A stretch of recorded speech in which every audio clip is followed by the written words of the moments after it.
Welcome to this explainer. Today, we are taking a comprehensive, documentary-style look at a place that literally and figuratively holds the United States together. I'm talking about Pennsylvania, the Keystone State.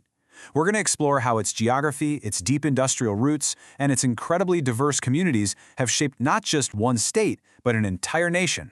It's kind of a fascinating paradox, right? Like, how did a tract of land, originally founded as this peaceful Quaker experiment in religious tolerance, transform into the ultimate American battleground? From the bloodiest battles of the Civil War to some of the most fiercely contested political elections of the 21st century, Pennsylvania's journey is really the story of America's own evolving identity. Okay, let's dive into this and look at the foundation of this modern battleground. We'll be covering land and early origins, its role as the birthplace of American democracy, the industrial Titan era, demographics and the divide, the modern economic shift, and finally we'll wrap up with the Keystone Battleground. Section 1. Land and Early Origins. So, before the factories, before the Founding Fathers even existed, there was the land itself, this dense, heavily forested landscape. And human history here, it goes back incredibly far. Out at the Meadowcroft Rock Shelter in the western part of the state, archaeologists have found signs of human activity dating back over 10,000 years. There's even some evidence suggesting it predates the Clovis culture, which is wild. Fast forward to the eve of European colonization, and this vast territory was primarily inhabited by two major indigenous groups.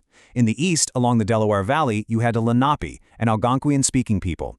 And in the central region, along the Susquehanna River, lived the Susquehannock, an Iroquoian-speaking tribe. Both of these communities absolutely thrived in a region defined by its 86,000 miles of rivers and streams. Now, the 17th century brought some pretty dramatic change.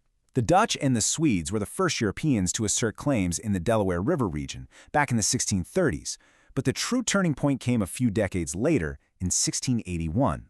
Get this, King Charles II of England owed a massive debt of £16,000 to a prominent admiral.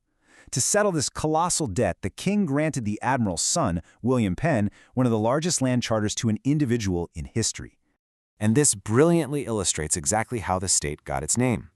William Penn, who was a Quaker, actually wanted to call his new land New Wales because of its hilly terrain, or simply Sylvania, which is just Latin for woods. But the king insisted on adding Penn to the front of it to honor William's father. Penn was actually pretty embarrassed by this. He worried people would think he narcissistically named it after himself. But Pennsylvania, Penn's Woods, stuck. Penn used this land to establish a truly visionary framework, a haven for religious tolerance, county commissions, and a deep dedication to peaceful native treaties, like the famous Treaty of Shackamaxon with the Lenape. Section 2.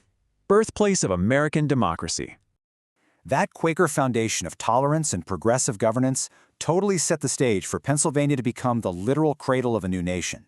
Honestly, it's impossible to overstate its role in the American Revolution.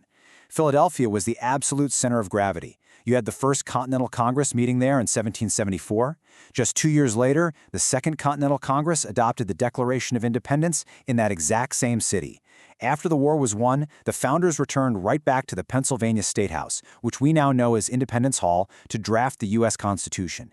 And in December of 1787, Pennsylvania stepped up to become the second state to ratify it, just days after Delaware. But here is a fact that might totally surprise you. At the time of ratification, Pennsylvania was actually the most ethnically and religiously diverse of all the original 13 colonies. To put that into perspective, an astonishing 1/3 of the state's population spoke German. That diversity was so profound that the U.S. Constitution literally had to be printed in German just so a massive chunk of the state's citizens could actually read it and participate in the public debate. How cool is that? Section 3. The Industrial Titan. As the nation expanded, Pennsylvania underwent a massive shift, transitioning from a political cradle into a colossal economic engine. In the era right after the Civil War, the Gilded Age, Pennsylvania's incredibly rich natural resources, specifically coal and iron ore, transformed it into a global manufacturing powerhouse. And on opposite sides of the state, these massive industrial empires were born. Over in the West, you had Andrew Carnegie founding Carnegie Steel in Pittsburgh. Over in the East, Charles M. Schwab founded Bethlehem Steel. Together, these titans produced the raw materials that literally built America's bridges, its towering new skyscrapers, and eventually the military hardware used to win 2 world wars. So the crucial point is, this staggering industrial wealth did not come without immense human friction. Working conditions in those mills and mines were incredibly harsh. And that friction, it made Pennsylvania the birthplace of some of the most prominent labor movements in American history. The Great Railroad Strike of 1877 and the massive coal strike of 1902 in the northeastern part of the state were absolute watershed moments. They forged a powerful working-class political identity and led directly to the birth of powerful labor unions that eventually secured things we take for granted today, like living wages and the 8-hour workday. Section 4. Demographics and the Divide. That heavy industrial history left a permanent mark on where and how Pennsylvanians live today. Despite having these vast stretches of rural, forested land, Pennsylvania actually has the 9th highest population density in the entire United States. And this population is heavily anchored by massive urban centers on the edges of the state. Philadelphia completely dominates the southeast with over 1.6 million people. Pittsburgh anchors the southwest. And Allentown, situated in the Lehigh Valley, stands as the 3rd largest city, anchoring the central east. Now, within and between these cities, you find this fascinating demographic tapestry where deeply rooted historical traditions meet rapid modern immigration.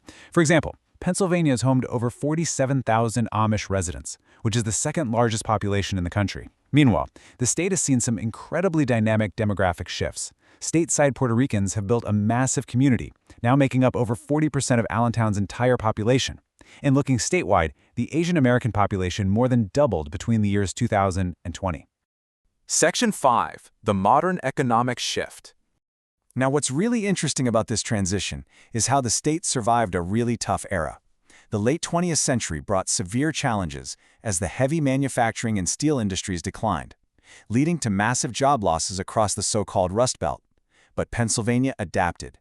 To replace that lost productivity, the state leaned hard into its massive concentration of world-class universities. Fast forward to today, and Pennsylvania has earned a brand new nickname, the Silicon State. This reflects a dramatic pivot toward biotechnology, healthcare, and education.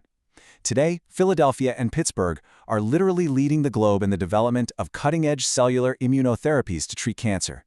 It's a real game changer. But hey, alongside high-tech medicine, Pennsylvania also holds on to a slightly more delicious economic crown. Thanks to its incredibly rich agricultural sector and its historical roots, it is widely considered the snack food capital of the world. No joke, the state produces an astonishing 80% of the nation's pretzels and manufactures 1/4 of all the potato chips in the U.S. Classic brands like Hershey, Utz, and Wise, they all trace their origins straight back to Pennsylvania's fertile valleys. However, it's important to note that this transition into the modern economy is still very much a work in progress. The state continues to deal with the environmental and economic scars left behind by the collapse of the coal industry. To give you an idea of the scale, over 250,000 acres of abandoned mine land still remain across the state. This is particularly true in places like Allegheny and Westmoreland counties, presenting significant environmental challenges like water pollution and ground subsidence that the state is actively working to remediate today. Section 6. The Keystone Battleground. When you take all of this, the Quaker origins, the industrial boom, the labor unions, and that intense urban-rural split we talked about, you get a state that is perfectly politically divided.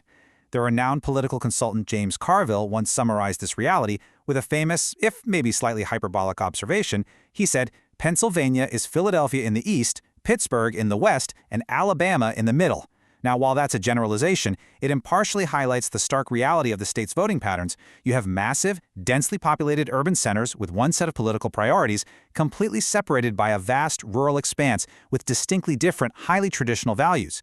Let's move to how this builds geographically into what analysts call the political T. If you look at a modern electoral map of Pennsylvania, the Democratic strongholds generally form a U or V shape that's anchored in the Philadelphia area, the Lehigh Valley, and greater Pittsburgh.